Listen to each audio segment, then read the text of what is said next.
Reiniciando nossas atividades do seminário 30 anos da Constituição de 88, Defensoria Pública, Evolução na Promoção da Dignidade Humana, teremos agora o painel cujo tema é o direito de acesso à justiça e à Defensoria Pública na visão do Supremo Tribunal Federal e do Constituinte. Portanto, convidamos os integrantes desta mesa para a mediação do painel.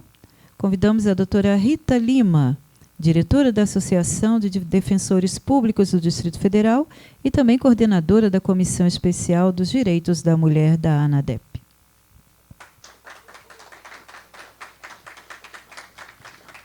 É convidada também a doutora Mônica Mello, defensora pública de São Paulo e professora de Direito Constitucional da Pontifícia Universidade Católica de São Paulo.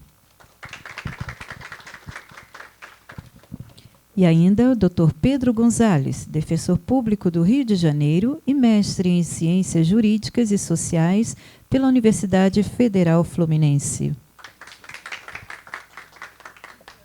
Senhoras e senhores, com a palavra a doutora Rita Lima. Boa tarde a todas e todos. Fico muito feliz de estar podendo participar desse evento que trata temas tão caros para a nossa instituição, para a Defensoria Pública. Fico feliz de estar compondo a mesa ao lado de vocês. É uma honra estar aqui. É um tema que nos é essencial e caro. Foi, inclusive, o tema do meu trabalho de graduação. Eu sempre fui uma apaixonada pela Defensoria Pública, então, sempre que a gente tem a oportunidade de falar de acesso à justiça, da nossa instituição, meus olhos brilham. Então, espero aprender muito com vocês aqui, enriquecer a nossa visão a respeito do nosso trabalho. Só para comunicar aos palestrantes, a gente está programando mais ou menos 40, 45 minutos de tempo de fala, para que a gente tenha também a oportunidade de, eventualmente, colher algumas perguntas ou um debate ao final e respeitar o nosso cronograma para evitar que os colegas percam as últimas falas de hoje. Então, a gente vai começar com a doutora Mônica. Doutora Mônica, a senhora fica à vontade. Boa tarde a todas e todos. Vou pedir que você controle um pouquinho o tempo, me avisa para não... Porque, né, conversando, inclusive, com a organização, acho que é importante a gente conseguir reservar um tempo, né, para debater, para conversar, para ouvi-las. Então, pode me cortar se eu estiver me excedendo aqui em relação ao tempo. Eu dividi, né, com o Pedro a minha fala, então eu vou falar de direito de acesso à justiça e à Defensoria Pública no marco dos 30 anos da Constituição Federal, pegando a visão do Supremo Tribunal Federal. Então, levantei aqui vários acórdãos, então a gente, né, lembrando aqui o ministro Carlos Aires, né, vamos ver os intérpretes da Constituição em relação a esses temas. E antes de dar início à minha fala, eu quero, antes de mais nada, agradecer à Associação Nacional das Defensoras Públicas e Defensores Públicos, agradecer a todas as pessoas aqui envolvidas na organização desse seminário, né, pelo convite, pela oportunidade de estar aqui e refletir conjuntamente sobre o direito de acesso à justiça no marco da comemoração dos 30 anos da Constituição Federal de 88. É com grande alegria que eu estou aqui, também, né, na condição de defensora pública, né, pertencente, como vocês, à mais jovem instituição do sistema de justiça, né, criada pela Constituição Federal de 88, e com ela caminhando, né, nesses últimos 30 anos. Nesses meses, agora setembro, agora outubro, né, inúmeras organizações, entidades estão celebrando e realizando eventos, lembrando, né, o aniversário de promulgação da Constituição Federal de 88. Então, é um período em que todos nós, de alguma forma, né, de alguma maneira, paramos um pouco, né, para realizar um balanço, né, análises, diagnósticos, prognósticos, enfim. Eu diria que recordar o passado, né, refletir sobre o presente e também projetar nosso futuro, né? Acho que quando a gente participa de um seminário que relembra os 30 anos, é inevitável que a gente faça isso. E lembro aqui, na minha fala, um sambista, o sambista Paulinho da Viola, que quando no documentário Meu Tempo é Hoje, diz: não vivo no passado, mas o passado vive em mim. E projetar, ou melhor, planejar nosso futuro constitucional, institucional, exige que olhemos um pouco para esse passado que vive em nós e do qual, às vezes, nos envergonhamos ou nos orgulhamos ou até, enfim, nos é indiferente. Ou, às vezes, simplesmente o ressignificamos. E, num ato de reescrever a história, negamos o golpe militar, negamos a existência da ditadura militar, que passa a ser, então, um movimento de 64. Como recentemente fez um ministro do Supremo Tribunal Federal em palestra proferida na cidade de São Paulo. Mas, enfim, eu diria que cada uma e cada um lida com o passado como pode. Minha proposta aqui hoje é trazer algumas reflexões sobre o direito social constitucional de acesso à justiça e a defensoria pública na visão do Supremo Tribunal Federal. Como nós todos sabemos, o STF ele é o guardião da Constituição Federal, a mais alta corte, é o que tem a última palavra sobre seus significados. E, ao longo do tempo, vem interpretando incessantemente a Constituição e lhe vai atribuindo o sentido e alcance. Portanto, para cumprir esse objetivo aqui, eu dividi a minha fala, a minha exposição, em 3 partes. Na primeira parte, eu vou abordar o direito de acesso à justiça, como direito social constitucional fundamental. Na segunda parte, o modelo público de prestação de assistência jurídica integral, que é garantidor desse direito, e que foi o escolhido pelo Constituinte. Então, de uma forma muito rica, a Constituição, ao mesmo tempo que ela prevê um direito, ela prevê quem é o responsável por atender esse direito, o que realmente configura, do ponto de vista teórico, um direito. Se não houver alguém responsável por atender aquele direito, essa norma jurídica não vai constituir um direito. E, na minha terceira parte da minha exposição, eu trouxe, a gente vai examinar aqui conjuntamente alguns acórdãos proferidos pelo Supremo Tribunal Federal nesses últimos 30 anos, nesse exercício aqui de olhar para o passado, mas para pensar o nosso presente e projetar nosso futuro. Então, acho importante saber qual é esse passado de STF em relação ao direito de acesso à justiça e em relação à nossa instituição Defensoria Pública.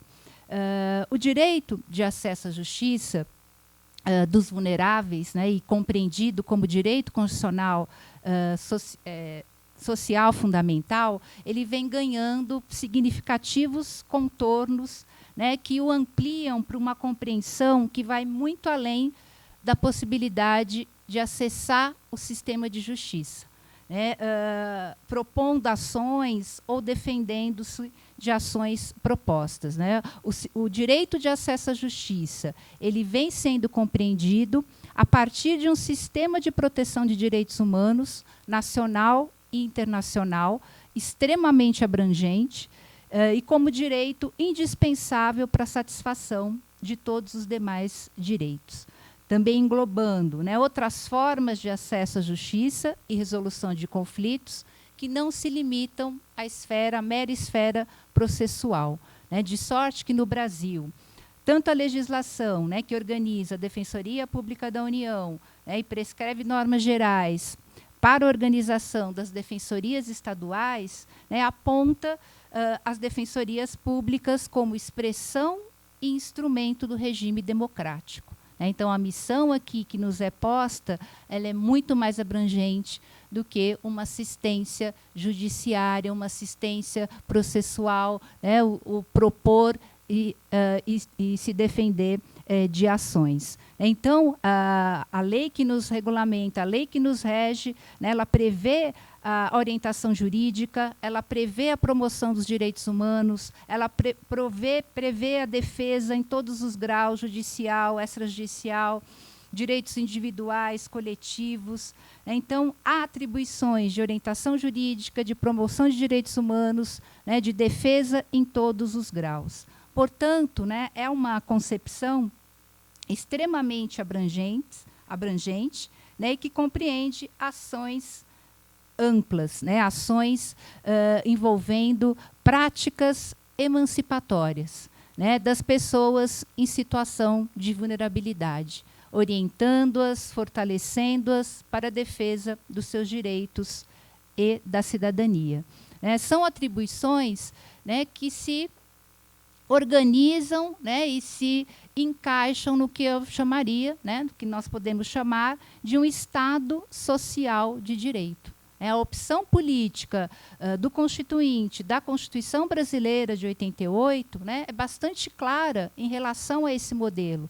Né, e é um modelo, né, necessário face à extrema desigualdade social presente no Brasil. Eu trouxe aqui para nossa reflexão o último relatório de desenvolvimento humano do PNUD, que é o Programa das Nações Unidas para o Desenvolvimento, que foi divulgado no ano passado, em 2017, se utilizou, né, de dados, a base de dados é de 2015, esse relatório foi elaborado em 2016.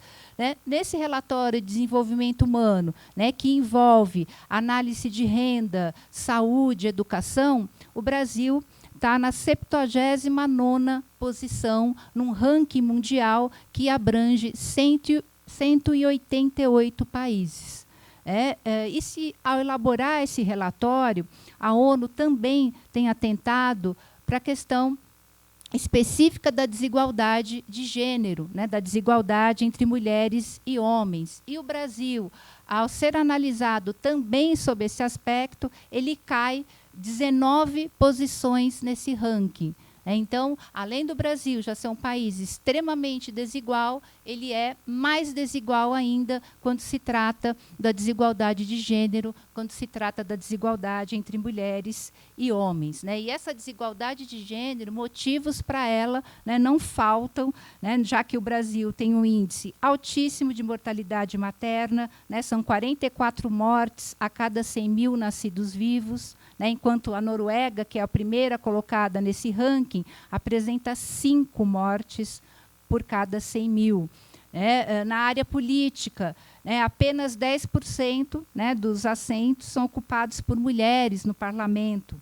Na nossa vizinha aqui, Argentina, esse índice chega a 37%. Na participação do mercado de trabalho também, né, esse levantamento mostra que 56% das mulheres acima de 15 anos estão no mercado de trabalho. Entre o grupo masculino, esse percentual sobe para 78,5%. Então, é um estudo que mostra uma extrema desigualdade social e uma extrema desigualdade de gênero.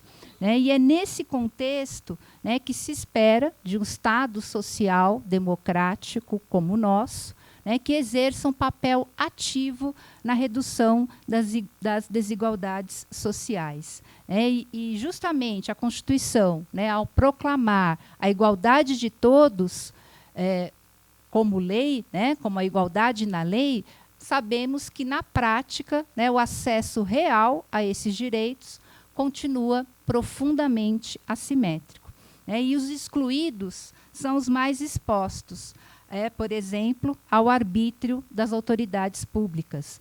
São os mais pobres que ficam presos por mais tempo do que deveriam, nas nossas masmorras medievais.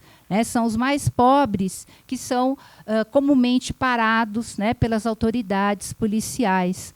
São os mais excluídos, né, que sofrem afronta à sua inviolabilidade de domicílio. Né? São os mais pobres que padecem nas filas do SUS, né, à espera de tratamentos e medicamentos. Né? São os mais pobres que são os penalizados pela falta de vagas, de professores em creches, em escolas públicas. São eles as vítimas de tortura, do trabalho escravo, né, incrustados nessas malhas do nosso Estado democrático de direito. Então, subsistem verdadeiros bolsões de estado de exceção, em que direitos dificilmente penetram. Então, são para essas pessoas, né, que se criaram as defensorias públicas no Brasil, né, como instituição garantidora do direito de acesso à justiça. Então, o acesso à justiça ele pode ser encarado, né, como um requisito fundamental, né, como o mais básico dos direitos humanos de um sistema jurídico moderno e igualitário, né, que pretenda garantir e não apenas proclamar os direitos de todos. Né, e aqui, acho que cabe pontuar, né, que a Defensoria Pública tem trabalhado, né, com um conceito até mais amplo e abrangente, né, do que aquele previsto na Constituição Federal, inicialmente, que é o de necessitado, né, na medida em que passamos a trabalhar, né, também com o conceito de vulnerabilidade. Então, quero chamar a atenção, né, a nossa atenção aqui, né, em 2008, a 14ª Conferência Judicial Ibero-Americana aprovou as 100 regras de Brasília sobre o acesso à justiça das pessoas em condição de vulnerabilidade, né, instando todos os países da região ibero-americana a considerar, né, as pessoas que, por razão de idade, gênero, estado físico, mental, ou por circunstâncias sociais, econômicas, étnicas, culturais, encontram especiais dificuldades em exercitar com plenitude, perante o sistema de justiça, os direitos reconhecidos pelo ordenamento jurídico, podendo constituir, né, causas de vulnerabilidade, entre outras, a idade, a incapacidade, a pertença a comunidades indígenas ou a minorias, a vitimização, a migração, o deslocamento interno, a pobreza, o gênero e a privação de liberdade.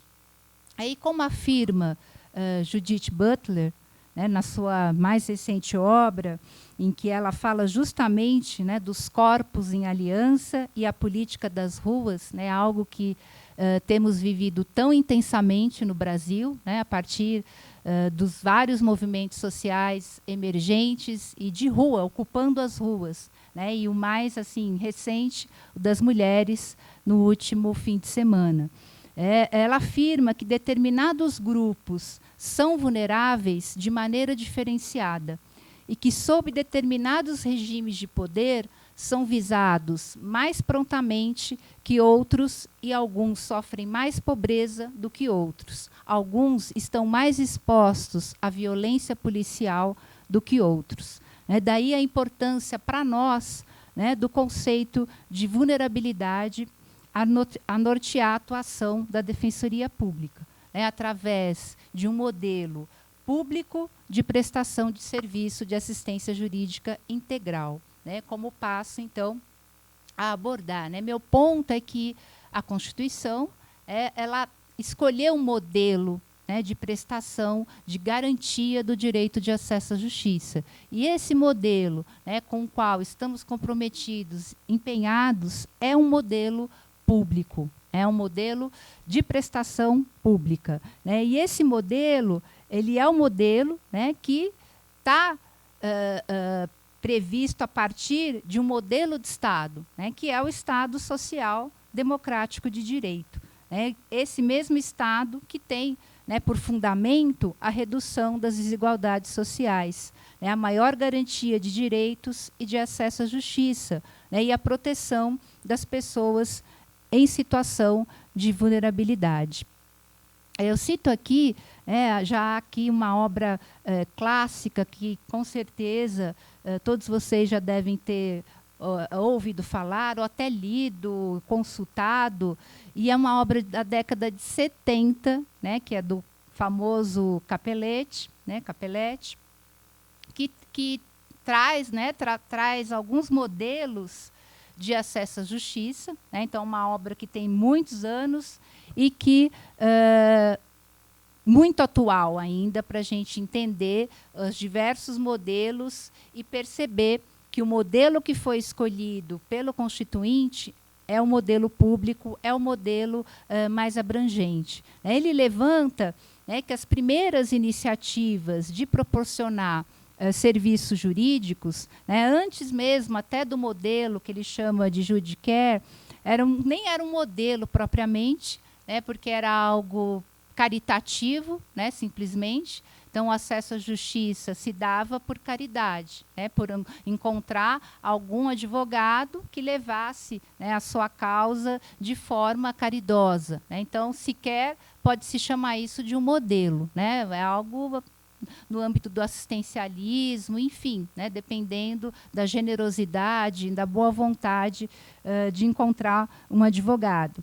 E aí ele ao entrar no primeiro modelo, né, o primeiro modelo seriam de advogados privados, sem qualquer remuneração ou contraprestação, né, e o papel do Estado nesse tipo de modelo é um papel nulo, é um papel em que a população vulnerável vai depender dessa caridade de alguns poucos advogados. O Judicare, né, que é um outro sistema, já haveria uma lista, né, de advogados, de alguma forma haveria uma intervenção do Estado a organizar essas listas, mas é um modelo que trata, né, os pobres enquanto indivíduos, né? Então, um modelo centrado no indivíduo e não um modelo que leva as pessoas pobres e vulneráveis enquanto uma classe. É um modelo que ignora a situação de classe.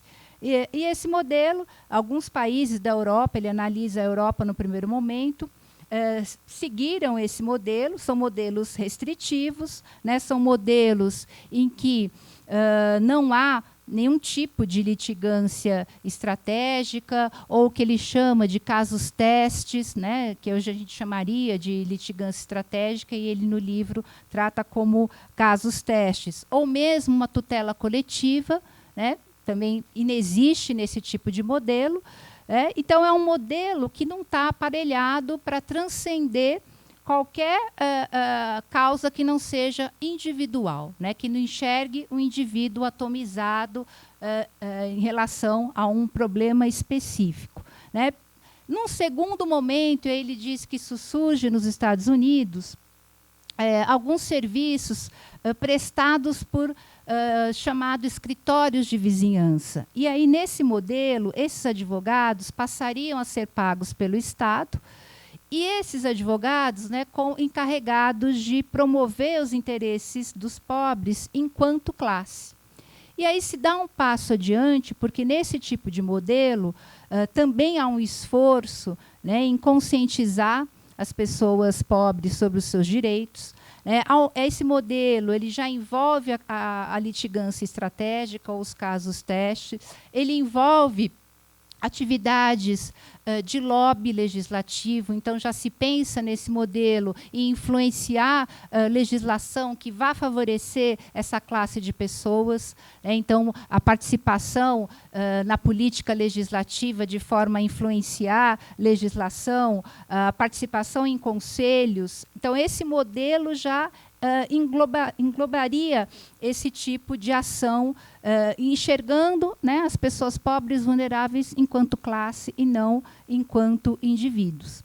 Né? E só que ele aponta que também, né, esse é também um modelo insuficiente, é um modelo caro, né, manter advogados assalariados, e aí ele vai analisando, vai surgindo outros modelos, alguns modelos mistos, né, mas é um modelo, né, que permite, né, e ele diz que, para ser realista, é um modelo que tem que se conjugar também com uma análise crítica do direito, né, e se combinar com uma análise mais ampla do próprio sistema de justiça. E aí entra também, né, nessa análise que ele faz, tanto a tutela coletiva, a defesa de direitos difusos e coletivos, que abrangem um número muito maior de pessoas, como mudanças no sistema processual, criação de juizados, tribunais de pequenas causas, investimento em mediação de conflitos, orientação de direitos, justamente no sentido de não pôr o foco único, né, no sistema judicial, né, na propositura judicial. Voltando aqui, né, para a nossa realidade, para o Brasil. O Brasil, né, adotou um modelo público e universal para os necessitados. E aí eu coloco os vulneráveis, né, essa evolução interpretativa da vulnerabilidade que extrapola, em alguns momentos, essa questão meramente de análise econômica. Então, o Brasil adota um modelo público e universal, né, coloca a Defensoria Pública como instituição permanente, essencial à função jurisdicional do Estado, com autonomia funcional, administrativa e com iniciativa própria de proposta orçamentária. Então, é prevista, né, uma instituição para garantia de acesso à justiça, né, com uma missão muito mais ampla, muito mais complexa, muito mais integrada e integradora do que a mera, né, defesa judicial, né, do que a mera possibilidade de ingressar formalmente no sistema de justiça. É uma instituição que tem por missão a emancipação das pessoas, que tem por missão a defesa do regime democrático, né, que tem por missão a redução das desigualdades sociais. Daí a importância, né, de todo o trabalho de educação e direitos, de orientação jurídica, né, de estar presente nas formulações legislativas, né, porque é um trabalho muito mais rico e muito mais amplo do que meramente, né, garantir o acesso acesso processual dentro do sistema de justiça. E antes de 88, né, não havia a previsão constitucional dessa instituição. Sabemos que havia no Brasil, em várias unidades federadas, alguns serviços de prestação de assistência jurídica, mas não havia, né, a Defensoria Pública com essa conformação constitucional. Dito isso, né, eu queria agora passar para uma terceira parte em que eu trago, e eu vou usar o PowerPoint, acho que para facilitar, né, e para a gente perceber um pouco, são alguns acórdãos, alguns julgados que eu trago do Supremo Tribunal Federal, e que, para possibilitar, né, que tenhamos uma visão, se alguém puder, tem alguém para ajudar, para passar? Tá dando, né? Bom, então pode passar, né? Eu fiz, né, uma análise e fiz uma divisão, né, por temas desses acórdãos, né? Então, tem alguns que eu selecionei que vão se referir à criação, estruturação das defensorias públicas, né, nos moldes previstos pela Constituição Federal de 88. Depois, mais alguns, né, tratando do caráter essencial da Defensoria Pública, né, exigindo-se a estruturação da Defensoria como instituição autônoma dotada de servidores de carreira. E, por fim, tem 2 acórdãos de atuação e atribuições da Defensoria Pública, né. Até queria deixar aqui de público, né, uma proposta para a Associação Nacional. Esse trabalho ele mostra que há, e não é queria até deixar claro que eu não esgotei né, os acórdãos do Supremo Tribunal Federal, tem muita coisa. E eu acho que, enquanto instituição, defensoria pública, enquanto defensores e defensoras públicas, acho que seria muito rico a gente pensar em algum projeto, a partir da Associação Nacional, de resgatar todos esses acórdãos desses 30 anos, né, de procurar fazer algum banco de dados com todos esses acórdãos, né, dentro de uma proposta, eu acho, até pedagógica, né, disso ser aberto, disso servir para as universidades, disso servir para os estudantes de direito, né, primeiro se apropriarem, né, dessas decisões, desse conteúdo, e no intuito de formar, né, cada vez mais profissionais para essa instituição do sistema de justiça. Então, pode passar. Eu cito aqui, né, a DI 4270, né, que foi a ação direta de inconstitucionalidade, que analisou a situação de Santa Catarina, que não havia, que, na verdade, tinha feito um convênio com a seção da Ordem dos Advogados de Santa Catarina para uma defensoria pública dativa, e que o Supremo, né, rechaçou essa situação como severo ataque à dignidade do ser humano, né, e violação do acesso à justiça, do direito de acesso à justiça, dos necessitados, né, e da violação do artigo da Constituição, né, que prevê a Defensoria Pública como a instituição que tem que prover esse direito de acesso à justiça. Né? Notem que aí Santa Catarina, né, tinha, na verdade, um modelo ali, se a gente pegar o Capelletti, o modelo, né, Judicare, né, o modelo de advogados privados, né, numa lista para atender individualmente a população. Quer dizer, algo muito, muito aquém do modelo preconizado pela Constituição. Na época, o Supremo modulou os efeitos da decisão, né, julgou inconstitucional, mas deu um prazo ali de 1 ano em que esse sistema poderia vigorar, né, até que se refizesse o sistema. Pode passar?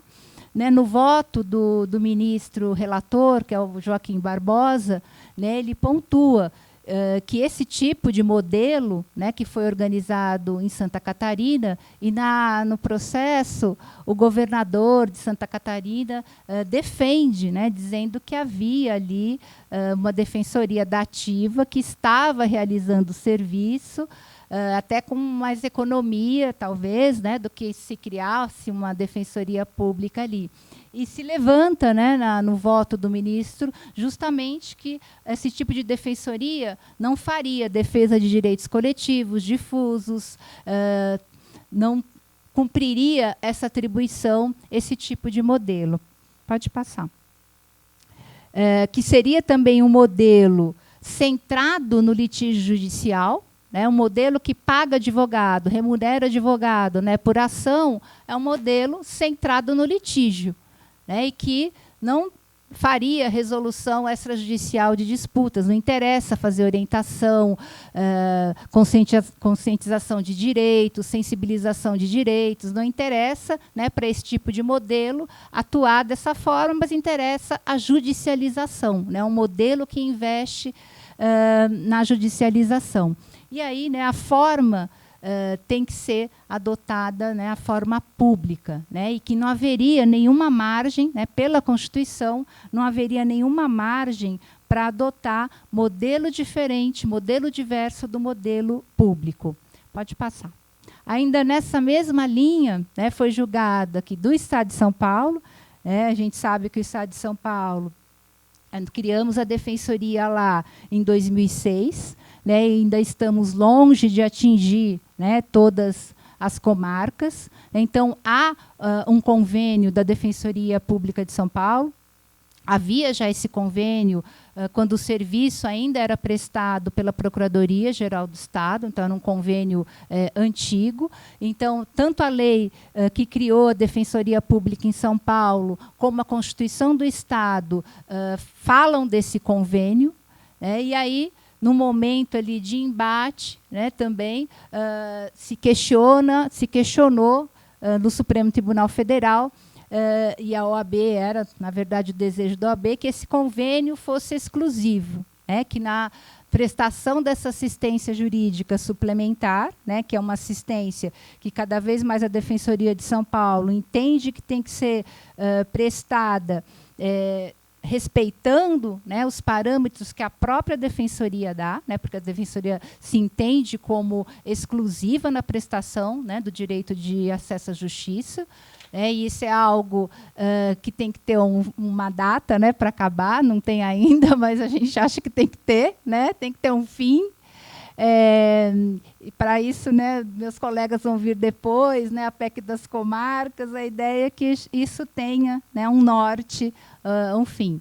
Mas, enfim, o Supremo, ao analisar esse convênio, né, ele disse que seria inconstitucional qualquer norma, né, que impusesse à Defensoria Pública a obrigatoriedade de um convênio exclusivo. Então, a Defensoria, né, tem a liberdade de fazer convênios com outras entidades, né, e um convênio exclusivo violaria o quê? A nossa autonomia funcional, administrativa e financeira. Então, ele não chegou, né, pode passar para o próximo, as normas... Esse acórdão apagou ali a ADI 4163. O relator foi o ministro César Peluso. Tá?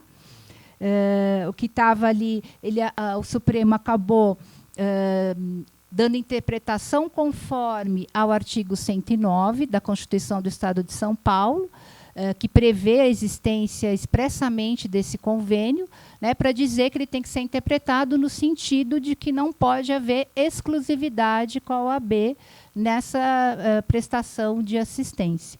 Né, não há exclusividade. E a lei complementar do Estado de São Paulo no mesmo sentido. Né? Pode passar? Aí, alguns acórdãos aí que vêm na sequência e que abordam... pode passar. A Defensoria Pública, né, na parte da sua autonomia, tanto administrativa, funcional e orçamentária. Então, são alguns acórdãos, né, logo após a Constituição Federal de 88, né, várias defensorias no Brasil foram criadas, passaram a se estruturar, e várias delas nascem num primeiro momento, né, com vinculação ao Poder Executivo estadual, algumas com status de Secretaria de Estado e vinculado ao governador.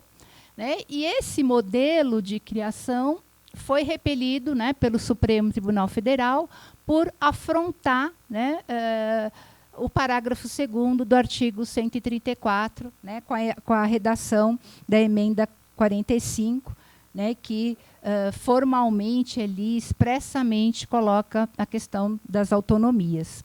Então, pode passar, tem o caso da Paraíba, por exemplo, né?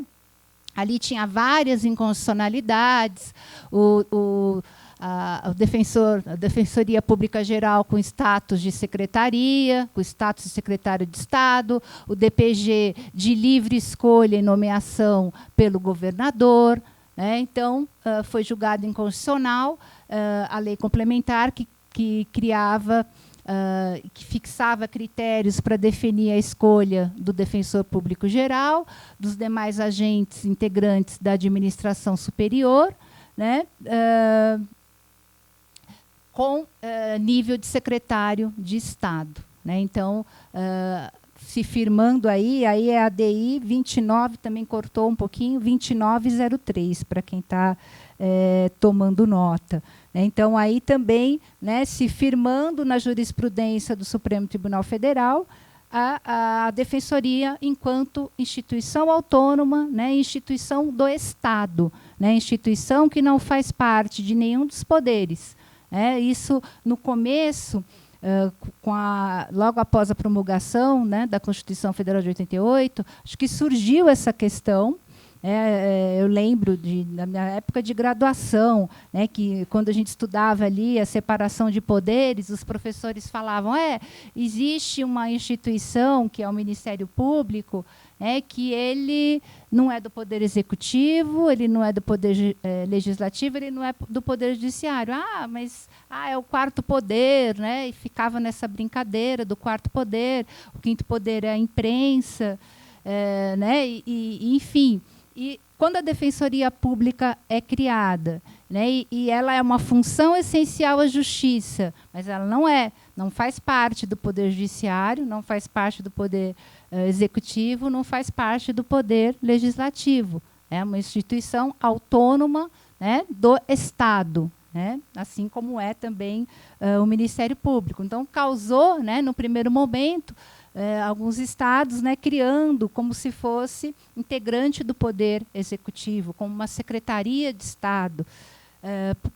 Aí o caso de Pernambuco, né, em Pernambuco também, a vinculação, aí não era nem, né, uma secretaria, mas se criava a defensoria dentro da estrutura da Secretaria de Justiça e Direitos Humanos. Então, subordinada dentro da estrutura interna, subordinada ao secretário de Justiça e de Direitos Humanos. Né? Também rechaçada, o Supremo cita a emenda 45, né? Então, toda a fundamentação é da autonomia constitucional prevista na Constituição. Pode passar. Minas Gerais, né, também cria a Defensoria Pública subordinada ao governador de Minas Gerais, integrando, né, aí, né, como nosso trabalho é com os pobres, então vamos pôr a Defensoria na Secretaria de Defesa Social. Né? Tem tudo a ver, né? Tem tudo a ver, né? Vamos pôr lá que vai caber bem lá, né? E aí foi, né, criada dentro da Secretaria de Estado de Defesa Social. Né? E aí também rechaçado pelo Supremo Tribunal Federal. Pode seguir. Caso do Maranhão, né, também, né, nos mesmos moldes.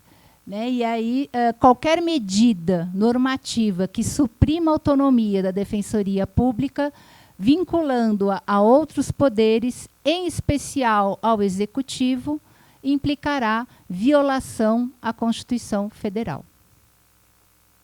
Aí tem ainda, pode passar, o caso do Amapá, né? Também ali, no caso do Amapá, se reconhece, também se fala, né, em autonomia funcional administrativa.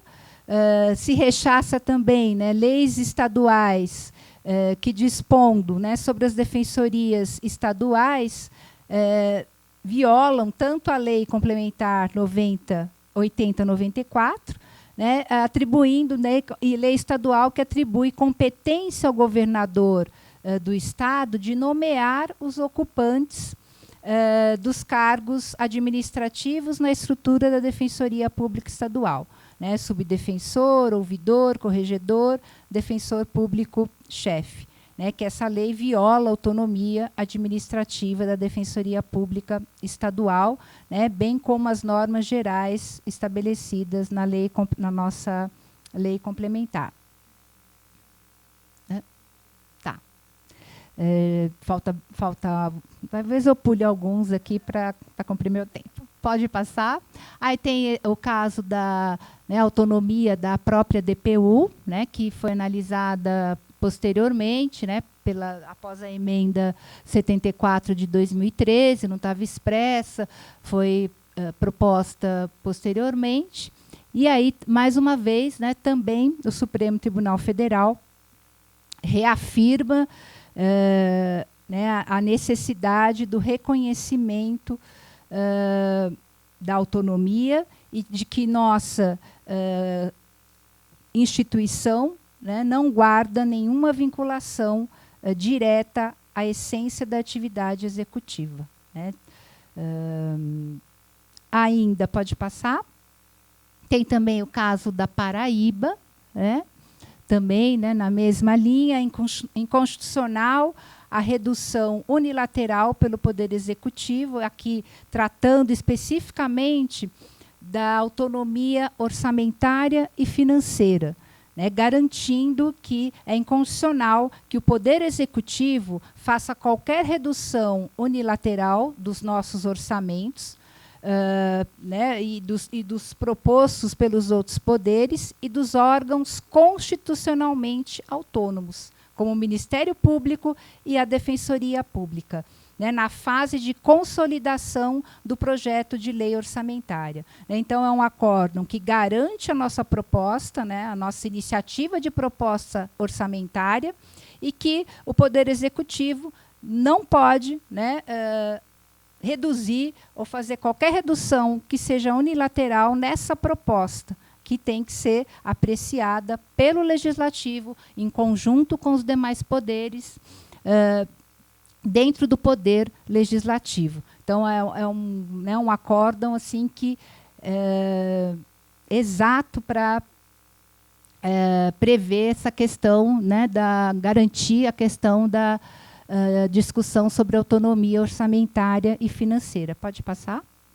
Aí, eu vou dar uma pulada, mas depois eu estou aqui, estou à disposição, e só vou ressaltar, são vários também acórdãos, né, são várias decisões do Supremo, em função, né, nesse momento inicial, pós-88, de estruturação das defensorias públicas, houve vários casos, ora de aproveitamento de alguns cargos, então, pessoas que exerciam a função, mas não havia um concurso específico de defensor público.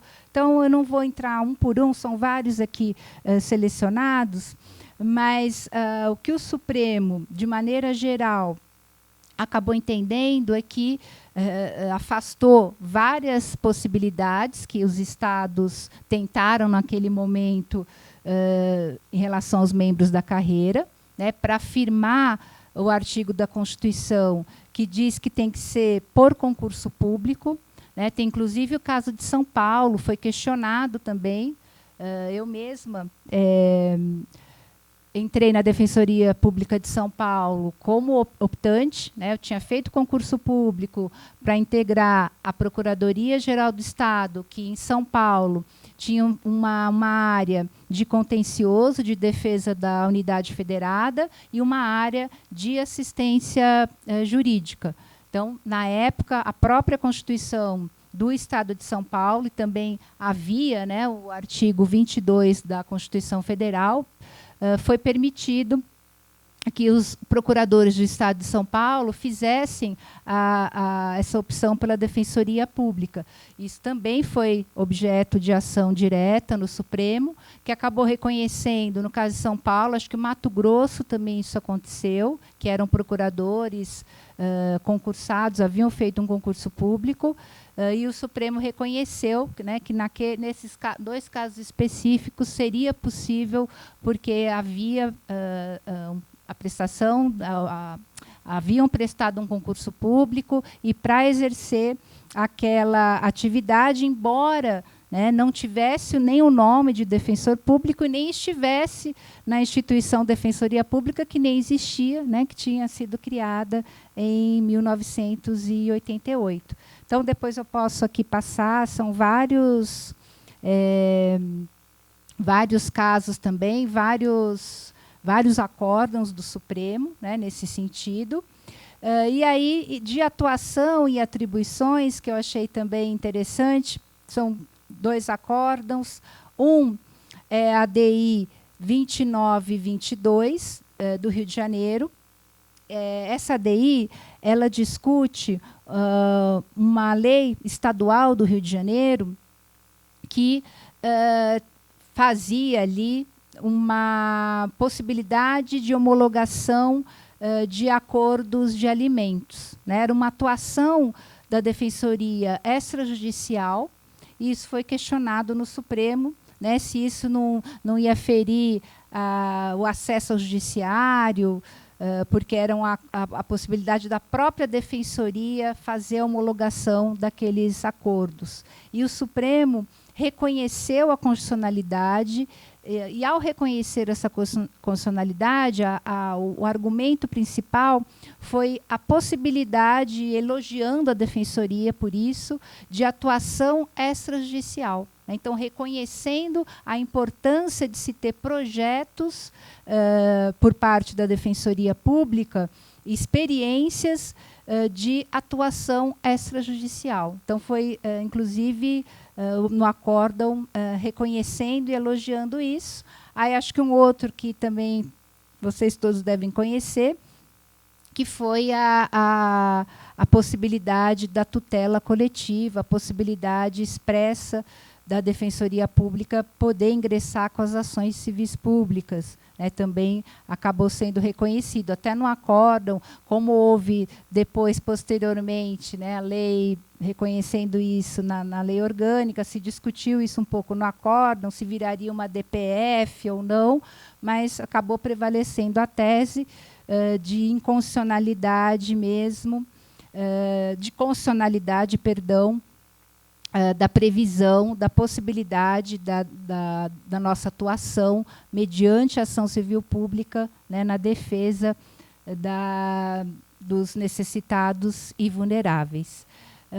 E, para terminar, minhas considerações finais, e fico à disposição depois para quem quiser a pesquisa, o restante dos acórdãos, eu queria, então, concluir dizendo que, desde a criação, a instituição Defensoria Pública, para garantia do acesso à justiça para a população vulnerável, desde a sua criação, eu acredito que vem ocorrendo um constante fortalecimento no âmbito, em geral, dos estados da federação. Eu diria que não sem muitas lutas, diria ainda que muito há que ser feito, mas que devemos permanecer firmes e fortes nessa luta. Acho que essa luta ela envolve os defensores, as defensoras, mas envolve também os vulneráveis, envolve também a sociedade civil. Eu acredito que o Supremo Tribunal Federal tem sido, nessa interpretação, a partir desse levantamento, tem sido um aliado na defesa do que a Constituição prevê como direito de acesso à justiça e o que ela prevê em relação à Defensoria Pública. Eu acredito que só um modelo mesmo, como que está previsto na Constituição, é capaz de enfrentar os enormes desafios para garantir direitos, para garantir redução das desigualdades sociais, educação em direitos, fortalecimento da cidadania e o acesso mais igualitário da justiça. O momento histórico brasileiro, eu acredito que nos exige redobrada vigilância e mobilização.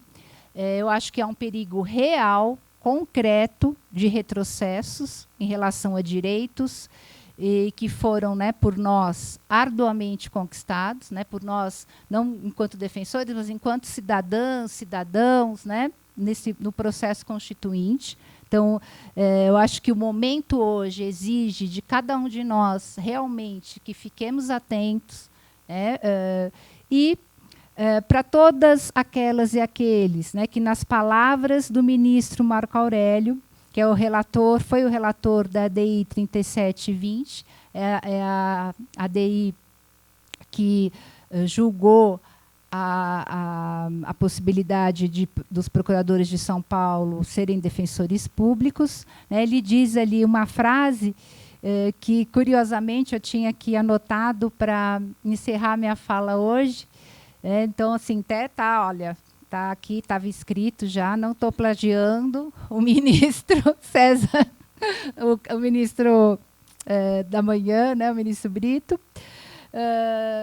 Então, acho que o nosso grande desafio, como disse o Marco Aurélio, o ministro Marco Aurélio, nessa ação, é fazer do direito mais do que um meio de vida, né? Mas talvez a mais bela razão de viver.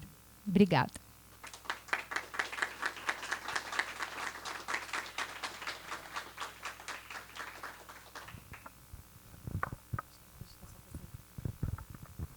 Muito obrigada. Não passou muito do tempo, está super dentro do horário. Vou já passar a palavra, então, para o colega Pedro. Fica à vontade. Se você vai precisar que eu controle o tempo? Ou não? Boa tarde a todos e todas. Eu primeiro gostaria de agradecer o convite. Estou muito feliz por estar aqui, a oportunidade de... Me sinto muito honrado de estar participando desse evento, falando aqui na ANADEP, ainda mais na condição que é, né? Uma comemoração do aniversário de 30 anos da Constituição. E, bem ou mal, a minha exposição tenta ser, de alguma forma, uma felicitação a isso. Eu agradeço o convite, agradeço a Defensoria Pública do Distrito Federal e a todos e todas aqui presentes. A minha exposição eu vim aqui compartilhar com todos e todas vocês parte da minha pesquisa que eu venho desenvolvendo desde o meu mestrado na UF. Na UF eu fiz o meu mestrado especificamente tentando entender qual é o sentido da definição constitucional de defensoria pública. O que significa a definição que a gente tem atualmente, depois da emenda constitucional 80, e especificamente a parte que define a instituição como expressão e instrumento do regime democrático. Mas aqui eu faço um outro recorte, não é tanto esse. Aqui vamos tentar navegar com todas as definições que a Defensoria Pública teve ao longo desses 30 anos e passear um pouquinho pelos respectivos processos legislativos.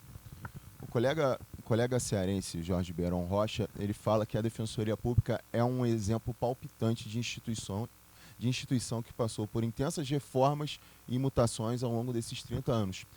E isso é fato, né? Se inicialmente foi criada e pensada como uma instituição voltada para a prestação da assistência jurídica individual aos necessitados econômicos, hoje a Defensoria Pública ela se torna expressão e instrumento do regime democrático e está voltada também para a defesa das pessoas e grupos em situação de vulnerabilidade.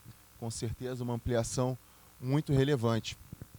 E como o ministro Aires Brito falou mais cedo, né, a Defensoria Pública ela conquistou esse respeito, né? Se a gente tem essa alteração, se tem essa mudança, certamente é porque a prática cotidiana dos defensores e das defensoras públicas na sua atuação conquistou esse respeito do legislador e do constituinte brasileiro.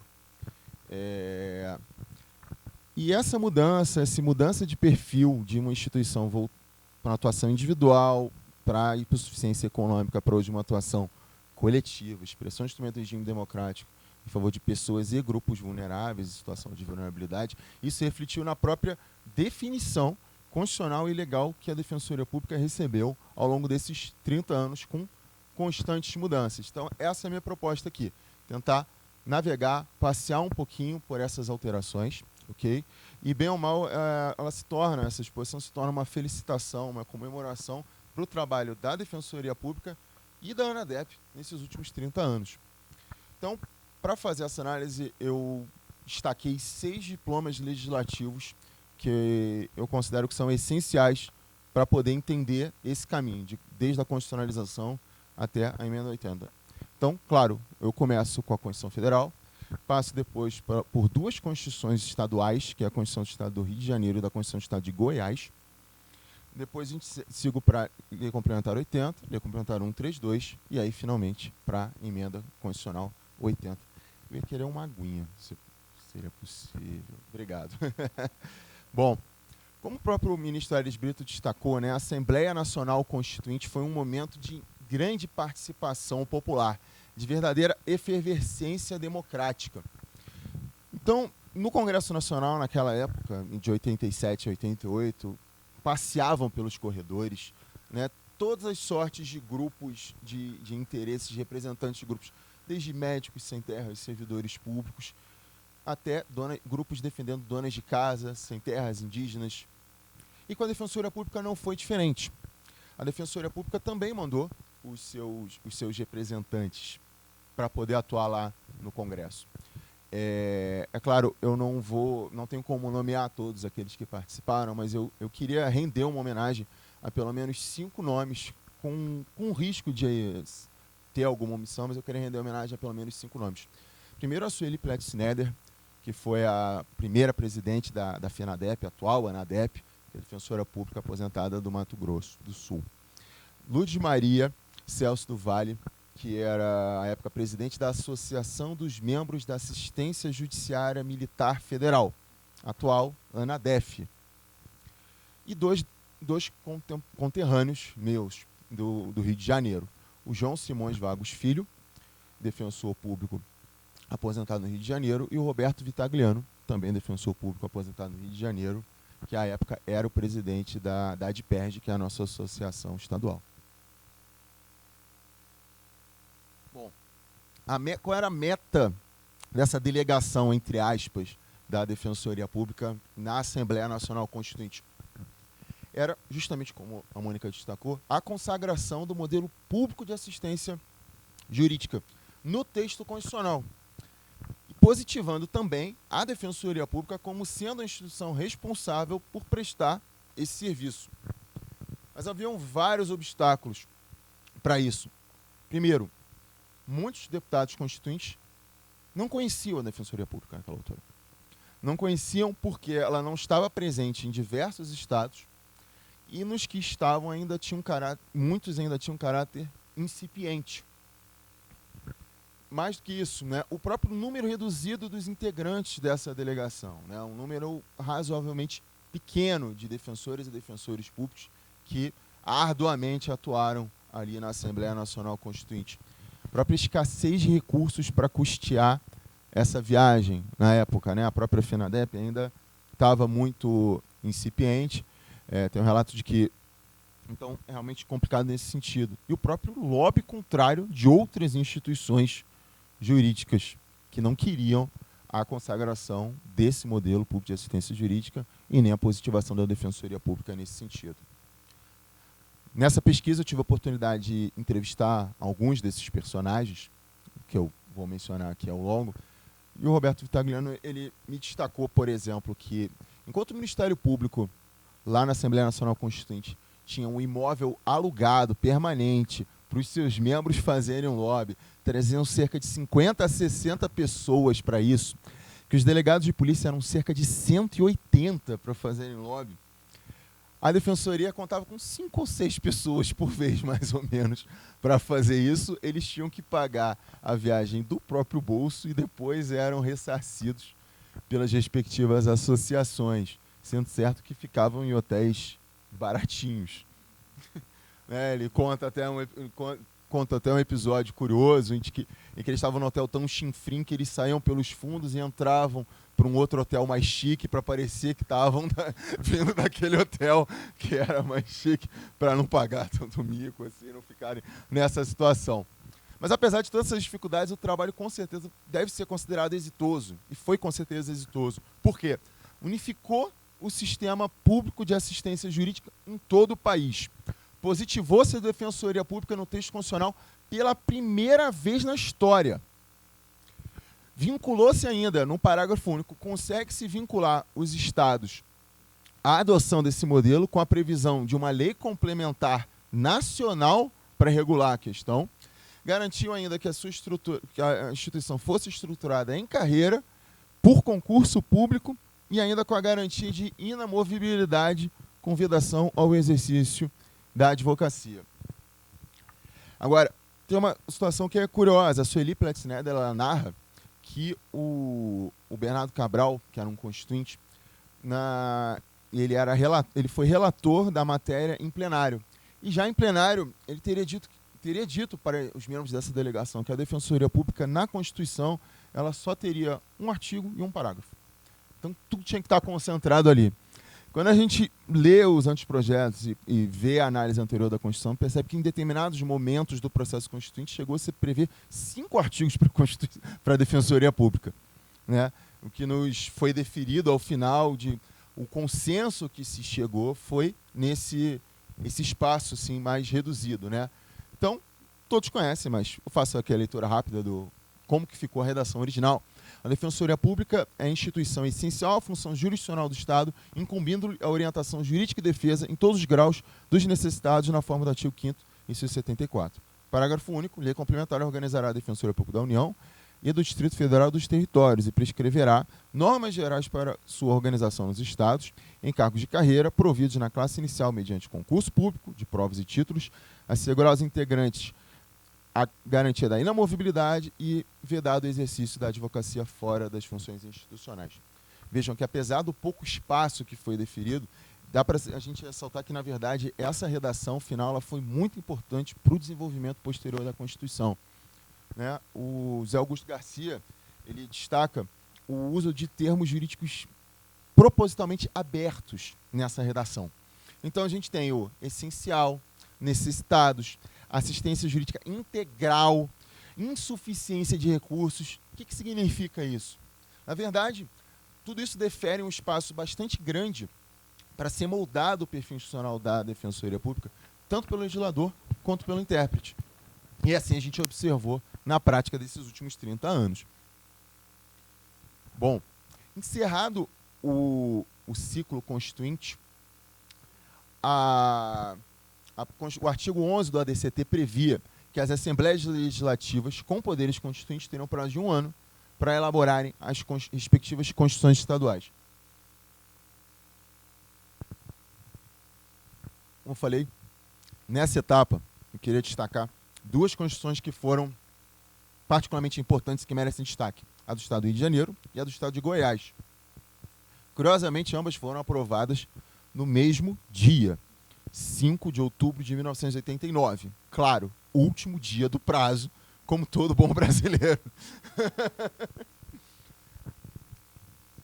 Dizia o artigo 176 da Constituição do Estado do Rio de Janeiro, em sua redação original de 5 de outubro de 89. Eu peço a atenção das senhoras e dos senhores. Devia ter projetado, mas peço atenção. A Defensoria Pública é a instituição essencial à função jurisdicional do Estado, incumbindo-lhe, como expressão e instrumento do regime democrático, fundamentalmente, a orientação jurídica integral e gratuita, a postulação e a defesa em todos os graus e instâncias, judicial e extrajudicialmente, dos direitos e interesses individuais e coletivos dos necessitados na forma da lei. Já o artigo 120 da Constituição do Estado de Goiás, também na sua redação original, aprovada no mesmíssimo dia. A Defensoria Pública é a instituição essencial à função jurisdicional do Estado, cabendo-lhe, como expressão e instrumento do regime democrático, fundamentalmente, a orientação jurídica integral e gratuita, a postulação e a defesa em todos os graus e instâncias judiciais e extrajudiciais dos direitos, interesses e garantias individuais e coletivos dos necessitados na forma da lei. Vocês devem estar pensando, onde eu já li isso? Onde vocês já leram isso que eu acabei de ler? Não chamou a... Vocês provavelmente talvez nunca tenham lido esses 2 artigos, mas alguma memória bate aqui para vocês. Eu já ouvi esse texto antes. Claro, é praticamente a redação atual da Constituição, do artigo 134, caput, depois da emenda constitucional 80. A inspiração é evidente, não tem como negar, basta ler os 2 textos que vocês percebem. Está ali o fundamentalmente, está a expressão instrumento do regime democrático, está a tutela coletiva. O que a gente não tem aqui, que foi acrescentado, é a instituição permanente e a promoção dos direitos humanos. Fora isso, é praticamente a mesma redação. Infelizmente, o artigo 120 da Constituição do Estado de Goiás, posteriormente ele foi alterado pela emenda constitucional número 26 de 2010. Foi ali no contexto quando foi adequar a previsão da autonomia da Defensoria Pública, conquistada pela emenda 45. E aí acabou se adotando nesse caput do 120 uma redação muito próxima à original da Constituição de 88, que ainda vigia naquela época. Infelizmente, acho que deve ser encarado até como um retrocesso. Eu entendo isso. Tem algum defensor aqui, ou defensora de Goiás? Mas, bom, de repente, se voltar, seria muito interessante, que há algum tempo eu tenho tentado contactar colegas de Goiás para tentar entender, até porque, como que se conseguiu uma redação tão interessante? Porque até um contrassenso. Porque a Defensoria do Estado de Goiás ela foi uma das últimas a ser criada. ela só foi instituída, né, em 2005. E em 2018, essa pesquisa que a ANADEP recentemente divulgou, tem cerca de 2 meses, se eu não me engano, era o segundo pior estado na proporção defensora pública por cidadão potencialmente atendido, ou seja, com renda até 3 salários mínimos. Ou seja, a gente percebe que é uma defensoria que talvez naquele momento, no momento da Assembleia Estadual Constituinte, conseguisse uma redação muito interessante, mas não era uma instituição criada, instituída, não era uma vivência prática e também não se refletiu na vida posterior. Já o artigo 176 da Constituição do Estado do Rio de Janeiro, ele se mantém intacto há quase 30 anos. A redação até hoje é a mesma. A única questão que a gente teve foi uma mudança de numeração, que teve a emenda constitucional número 4 de 91, ela alterou a numeração de artigo 176, hoje é o 179, com a mesma redação. De fato, eu consegui, na minha pesquisa, consegui apurar que realmente o espaço de atuação, de influência da Defensoria Pública na Assembleia Legislativa do Rio de Janeiro, ele foi bem maior do que se conseguiu na Assembleia Nacional Constituinte, um ano antes. Né? Isso por quê? Bom, vocês imagino que todos já saibam, né? A Defensoria Pública do Rio de Janeiro é a mais antiga do Brasil. Né? Ela data de 1954, quando foram criados os 6 primeiros cargos isolados de defensor público. Ainda assim, uma instituição, mas é considerado a certidão de nascimento da Defensoria Pública. E na época da Constituinte Estadual, a Defensoria Pública Fluminense ela já tinha uma grande capilaridade em todo o território do Estado, o que fazia com que ela fosse conhecida pelos deputados constituintes. Já conheciam o trabalho, já conheciam a instituição e já conheciam o trabalho desenvolvido diariamente pelas defensoras e pelos defensores públicos. E tem uma outra questão, né?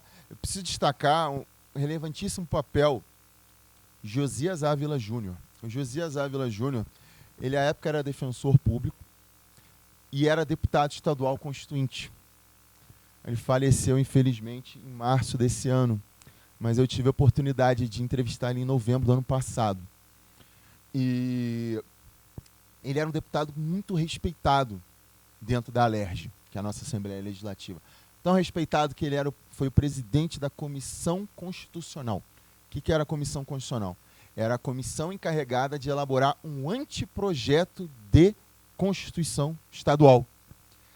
E ele convidou vários representantes de entidades da administração pública para ajudarem na elaboração do anteprojeto de Constituição Estadual, convidando, inclusive, representantes da Defensoria Pública. Foram justamente os dois que eu mencionei anteriormente, o Josias Ávila Júnior e o Roberto Vitagliano, um representando a instituição e o outro representando a Associação do Rio de Janeiro. Bom, o que é curioso é que essa redação do artigo 176 da Constituição do Estado do Rio de Janeiro, ela teria sido proposta, escrita, de fato, pelo Josias Ávila Júnior. Desculpa, pelo João Simões. Pelo João Simões, que foi, inclusive, nosso primeiro defensor público geral integrante da carreira. Ele teria sugerido essa redação para a Constituição, para a Constituinte, e foi assim aprovada.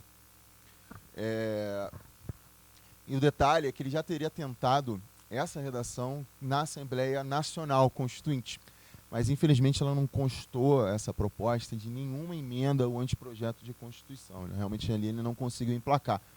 Mas um ano depois da Constituinte Estadual, ele conseguiu emplacar. E o que ele queria denotar com essa redação? O João Simões ele ainda está vivo, mas infelizmente já é um colega que está bastante debilitado.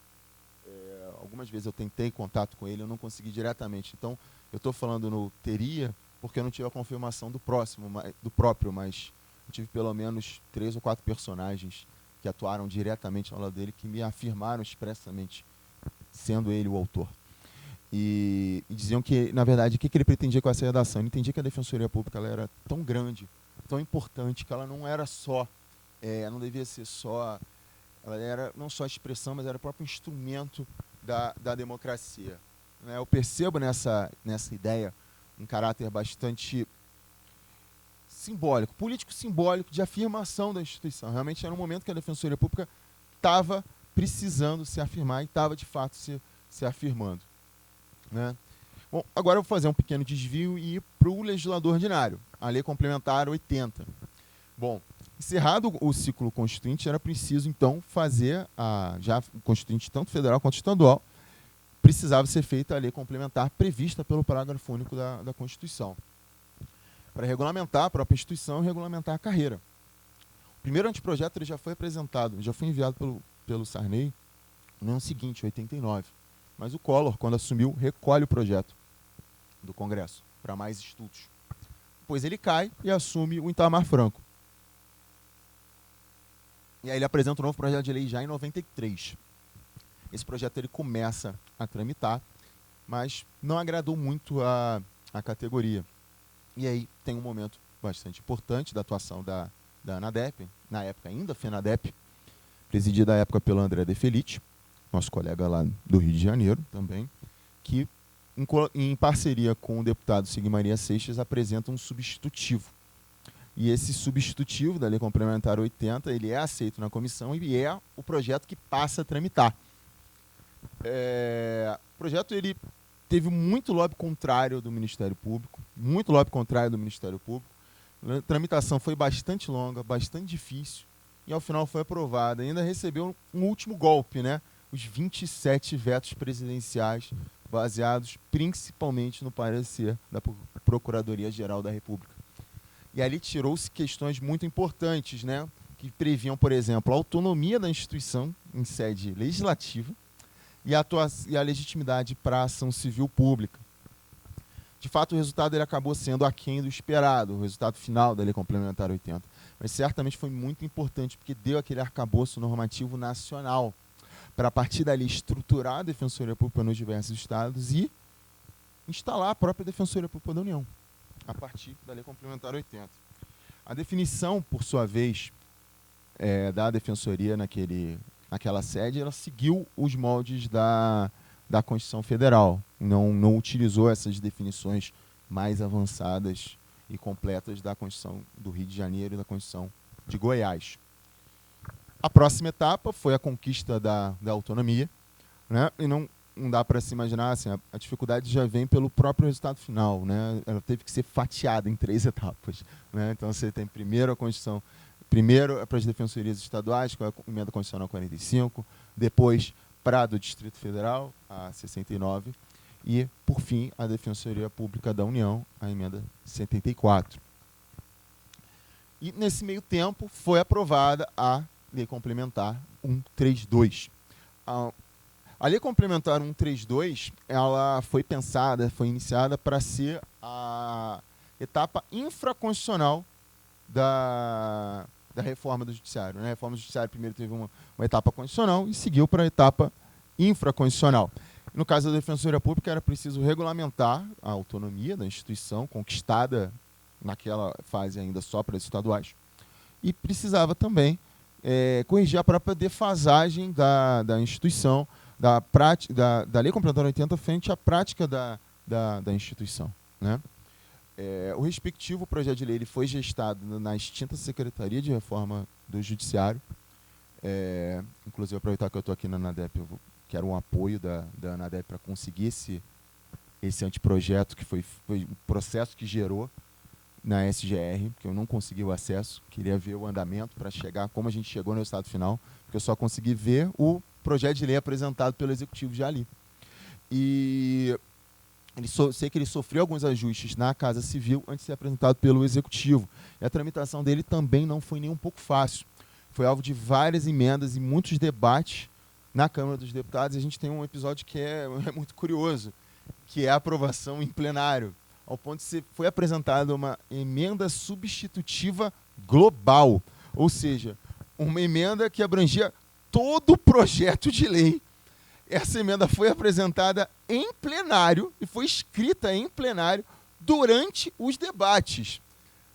é muito curioso você ler a transcrição dos debates. Senhor presidente, estamos terminando aqui, os deputados indo ali à tribuna, talvez só para ganhar tempo, para estender aquela sessão, enquanto era literalmente concluída a redação da emenda substitutiva global, né?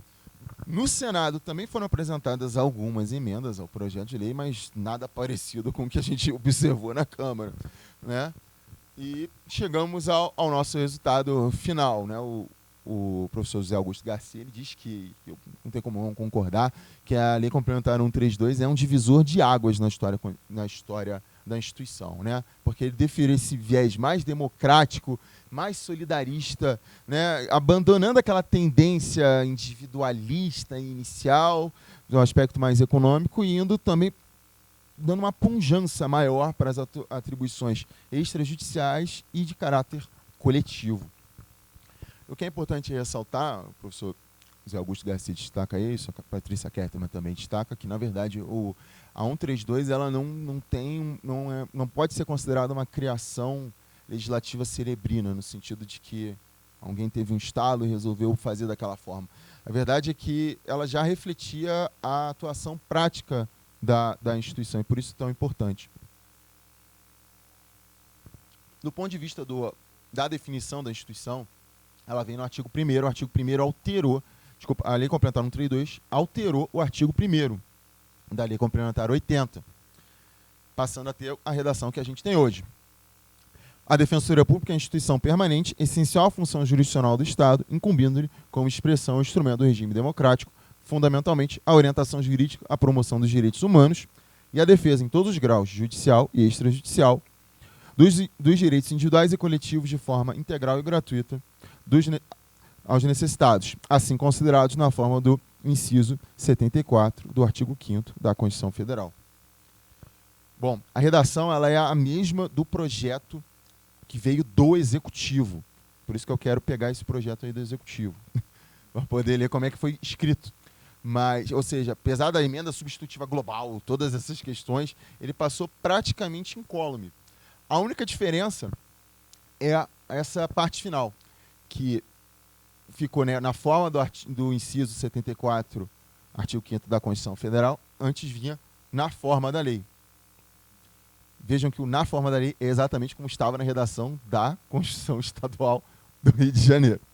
Mais um reforço, né? E, de fato, né, conversando com alguns personagens que trabalharam na redação desse anteprojeto, na ANADEP, na Secretaria de Reforma do Judiciário, eles diziam que eles queriam que o artigo 1º da Constituição ele fosse uma síntese de ideias-chave do que se queria para a Defensoria Pública no momento daquela reforma que se estava se fazendo, né? Então, deveria ser um artigo síntese logo no primeiro dispositivo da lei, para dizer, é isso que a gente quer que seja a Defensoria Pública. E na busca desse artigo síntese, né, se foi afirmado, encontraram o artigo 179 da Constituição do Estado do Rio de Janeiro. A de Goiás já estava alterada naquela altura. Então encontraram o 179 da Constituição do Estado do Rio de Janeiro e viram, realmente, boa parte das ideias que a gente quer já está aqui resumido. Vamos copiar. E assim foi feito. Como eu estou destacando para vocês. Realmente, basicamente, é o acréscimo do permanente e da promoção dos direitos humanos, porque até o na forma da lei estava ali. Essa redação atravessou todo o processo legislativo só com essa alteração. E aí, o que a gente tem, né, de conclusão? Né? Que esse texto que teria sido escrito pelo João Simões Vagos Filho, nosso colega defensor público aposentado, em 1989, quer dizer, ele foi resgatado 20 anos depois. 20 anos depois, porque ele sintetizava boa parte das ideias do que se pretendia para a instituição. Uma instituição que agora já era autônoma, já estabelecida nacionalmente, e já pensando num aspecto de reforma, quase que clarividente, né? O que eu percebo é que, se talvez essa redação inicialmente tinha um caráter político simbólico de afirmação da própria instituição, ele claramente ganhou um teor jurídico instrumental, né, de síntese das ideias que definem a Defensoria Pública. Por fim, a emenda constitucional 80, e aí rumando já para o encerramento no respeito do horário. ela conferiu, né, uma nova redação, o 134 caput, que tem a redação que a gente conhece. Claro, eu não vou aqui tecer tantos detalhes aqui sobre a tramitação da Lei Complementar 80, porque vai ser muito melhor exposta na próxima mesa para os colegas Patrícia e Stefano. Mas o que eu posso resumir aqui rapidamente, só para não ficar realmente faltando essa parte? A gente sabe que a emenda 80 ela foi impulsionada pela divulgação do mapa da Defensoria Pública no Brasil, que foi feita em parceria entre a ANADEP e o IPEA, que mostrava que em 2013 só 28% das comarcas eram atendidas pela Defensoria Pública. Além disso, né, contou com um intenso trabalho da ANADEP junto aos parlamentares, e assim ela acabou aprovada em votações, ao final, quase unânimes, no plenário da Câmara e do Senado, com seu texto praticamente íntegro em relação à proposta original que havia sido feita pela ANADEP. Sucesso total, com certeza. Agora, tais fatos, e isso Patrícia e o Stefano vão dizer muito melhor, na verdade eles não refletem todas as dificuldades que foram enfrentadas para se alcançar esse resultado. E os bastidores, vocês aguardem para a próxima mesa. Mas o fato é que a redação do artigo 134, esse que é curioso, na proposta original, aí sim ela era cópia ipsi literis do artigo 1º da 132. Ipsi literis, sem alterar uma única vírgula. E aí a única alteração que ele sofreu nesse ponto foi até uma correção redacional. Então, porque ele, percebam no final, a forma do artigo, do inciso 74 do artigo 5º da Constituição Federal. E aí, no Senado, foi alterado para, em vez de da Constituição Federal, para desta Constituição Federal. Afinal, era um artigo que ia ser inserido na Constituição. Ou seja, com esse paradigma, a gente percebe claramente a influência é induvidosa, a influência do artigo 1º de 132 para o atual 134 da Constituição Federal, e porque é o seguinte, uma influência da própria Constituição do Estado do Rio de Janeiro, né, com essa determinação do conceito que foi dada pela Emenda Constitucional 80.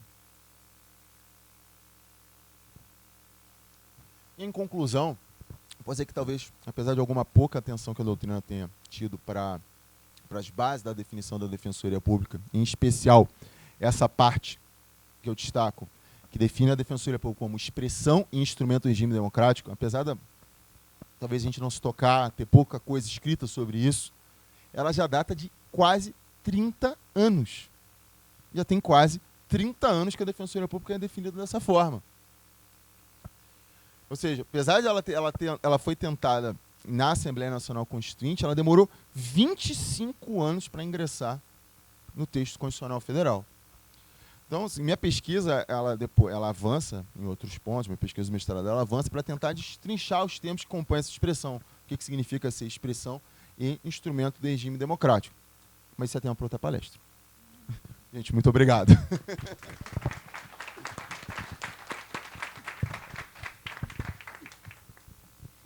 Vou agradecer a Mônica e o Pedro.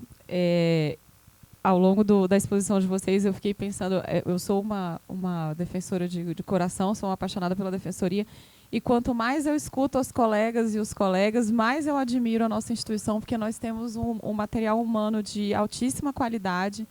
Então, acho que a gente devia falar mais para nós mesmos, né?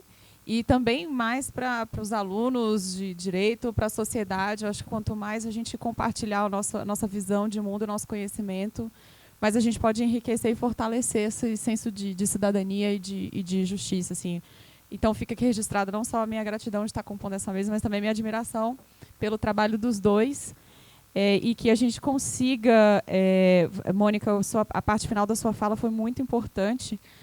Eu espero que esses momentos de celebração, eles venham sempre acompanhados de muita atenção, porque a gente não pode ser ingênuo, né?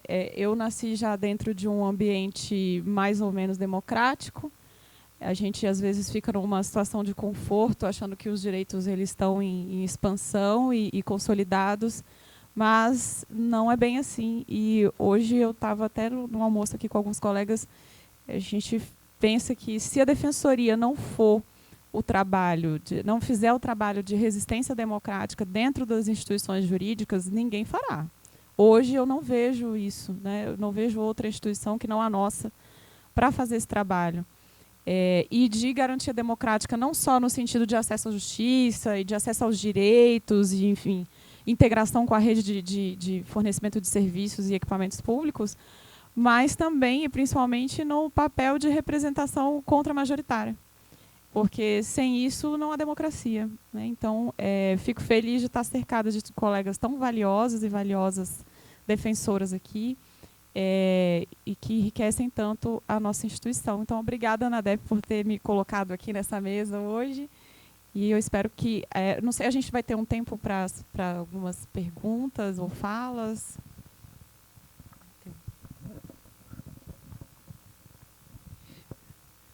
Boa tarde a todas e a todos. Meu nome é Fernando Marteleta, sou defensor público no estado de Minas Gerais. Parabenizando a mesa, né, especialmente a doutora Mônica e o doutor Pedro pela exposição.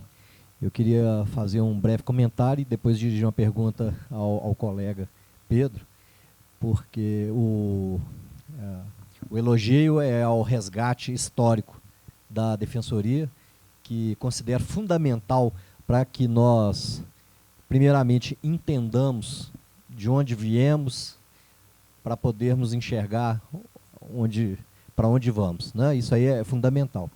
E quando o colega fez a referência à certidão de nascimento da Defensoria Pública do Estado do Rio de Janeiro, né, que é considerada a mais antiga, em 1954, falou em criação de 6 cargos. Aí a minha dúvida, que talvez o colega possa me esclarecer, é o seguinte: o que caracteriza a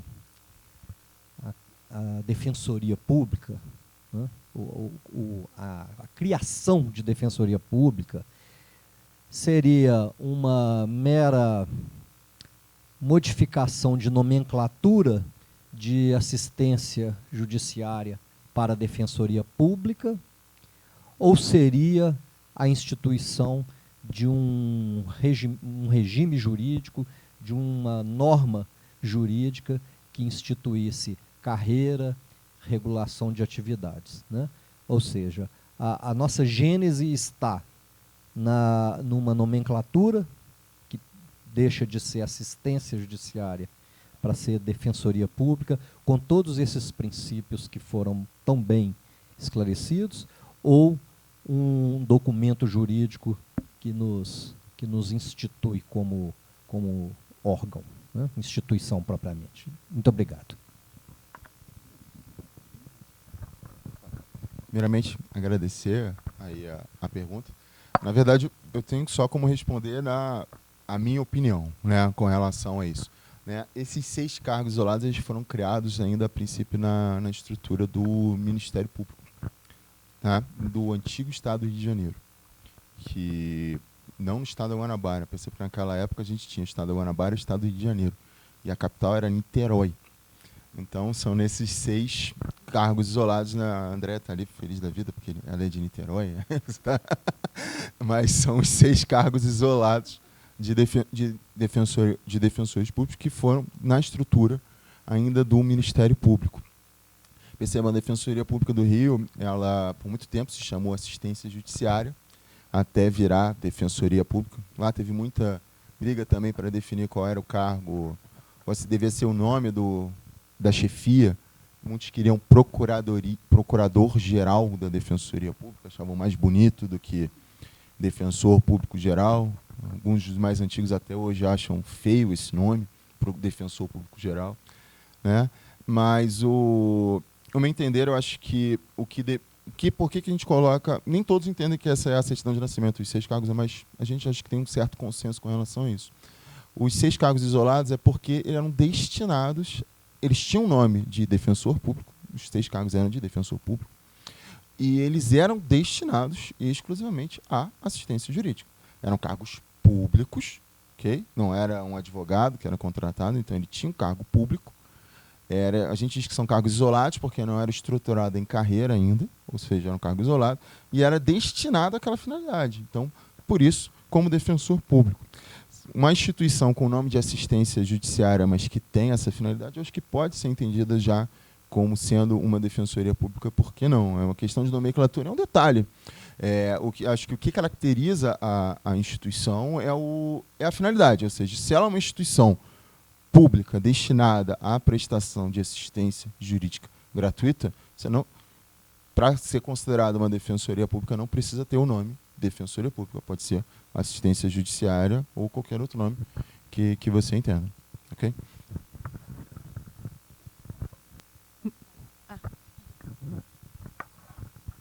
Eu acho que tem autonomia,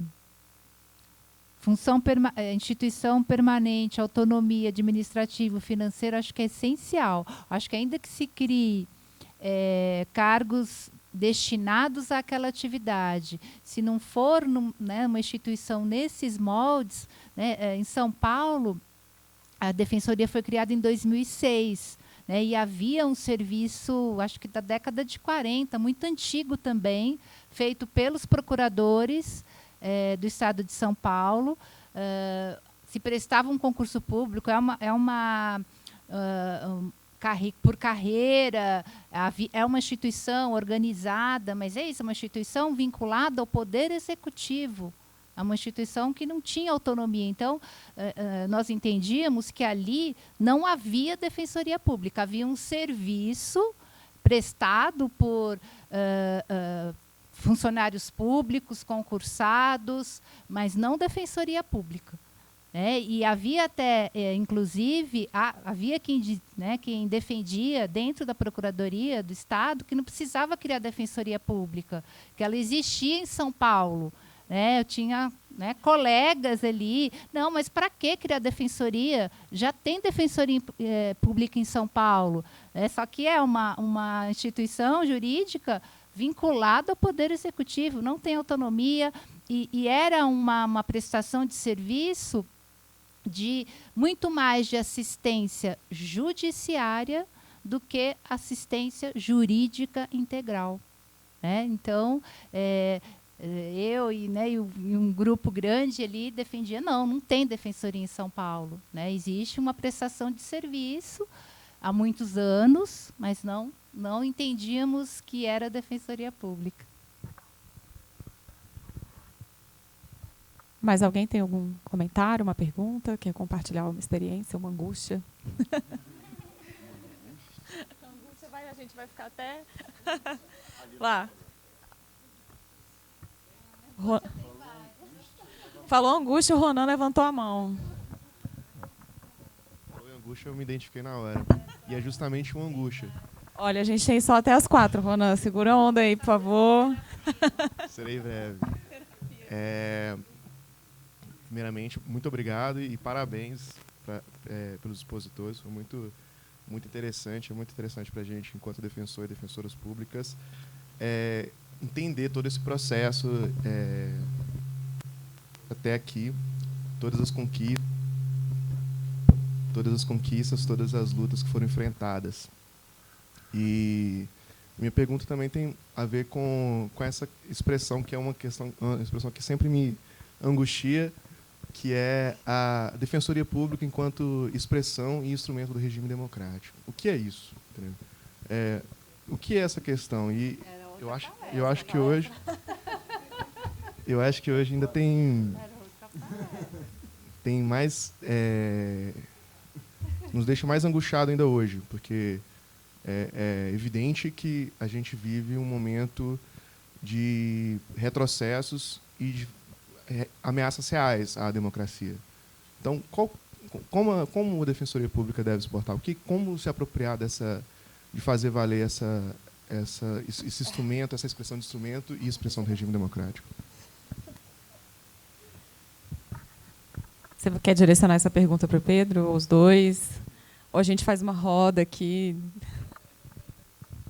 Quer começar, Mônica? Não, vai ter que ser bem curto. Só. Tá no livro que eu te dei, viu, Mônica? Ali, ó, faz a propaganda ali, ó.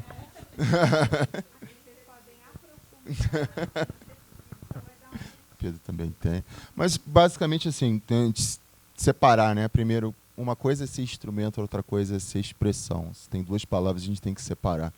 A ideia de ser expressão é que ela vem como um próprio reforço a Defensoria Pública, não só no Brasil, mas na própria América Latina, ela vem como um fenômeno de afirmação muito de um momento de transição democrática. Então, a Defensoria Pública acaba sendo uma expressão da democracia, um próprio resultado, uma manifestação da democracia no momento em que ela se consolida, se afirma no regime democrático.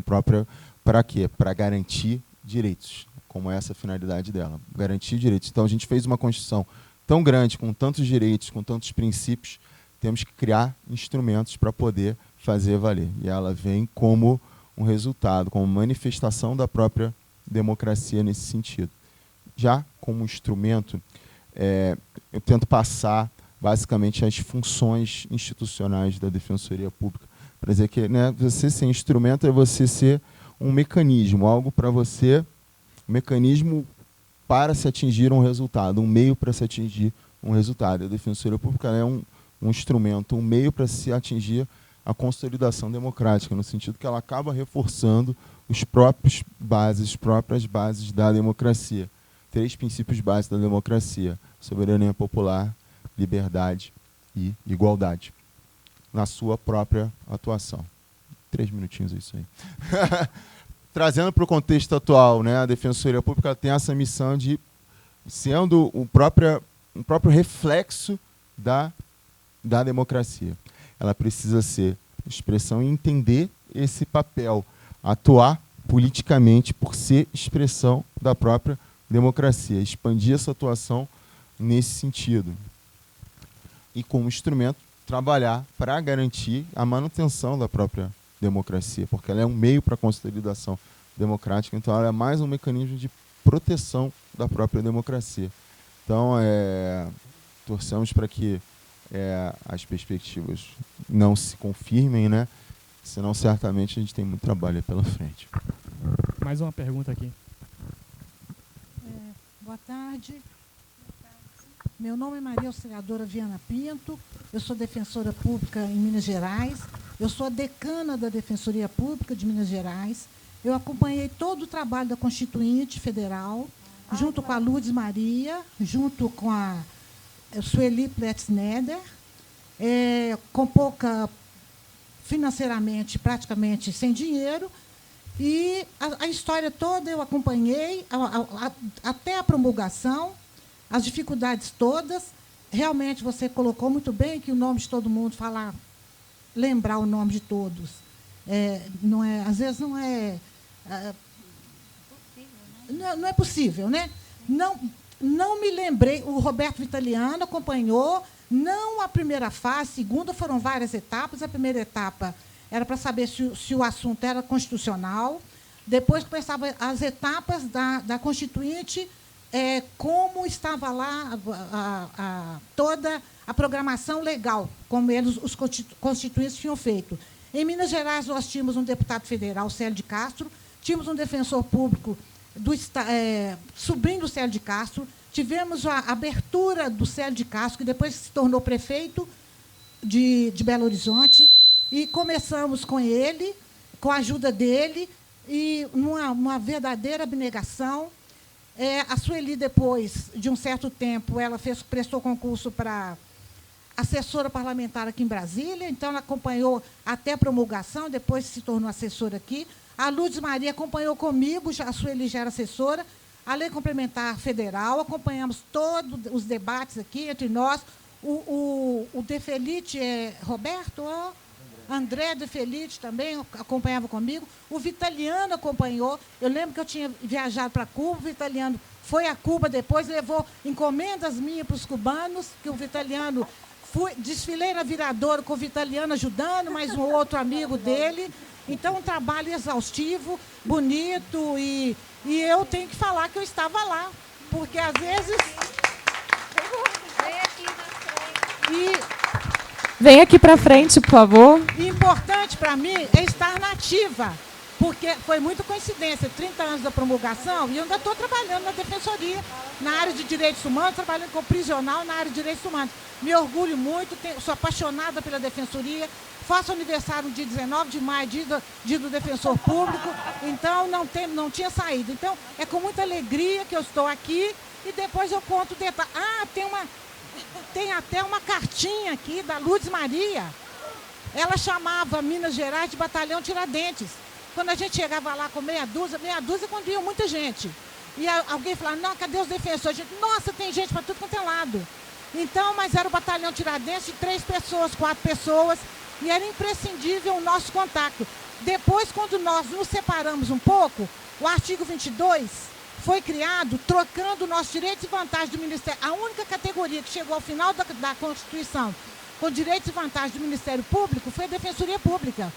E houve um acordo, porque Defensoria Pública de Minas tinha muitas pessoas sem concurso, em outros estados também. Então, o problema que já foi levantado aí, né? Então, era uma situação muito difícil de se levar, sendo que a gente tinha que pautar tudo pelo que fosse legal, né? Mas não tinha como não reconhecer a quantidade, principalmente de Minas Gerais, era um número até maior do que os defensores que estavam na carreira. E o artigo 22, tem uma polêmica danada, que colocaram o artigo 22, não está nos anais da Constituinte, porque ele foi feito por uma troca nos bastidores, trocaram os nossos direitos e vantagens do Ministério Público, que era a única carreira que tinha, porque nós tivemos um capítulo, o Ministério Público teve um capítulo e a Defensoria Pública teve outro. Quando não conseguiram segurar o nosso capítulo, tiraram o essencial, colocaram o essencial e colocaram lá colocaram nas disposições transitórias, a Defensoria Pública vai ter todos os direitos e vantagens do Ministério Público, porque a isonomia estava prevalecendo. Depois que também tiraram a isonomia. Quando terminamos a Constituição, na última votação, tínhamos isonomia. Era isonomia de salário. Defensores, juízes, promotores, procuradores, os delegados é que conseguiram depois, porque tinha uma polêmica entre delegados e Ministério Público muito séria, muito grande. Então, porque o Ministério Público já queria investigar, aquela coisa toda que já estava lá na Constituinte. Então, é uma história enorme para contar. Depois eu conto mais. Muito obrigada, muito obrigada.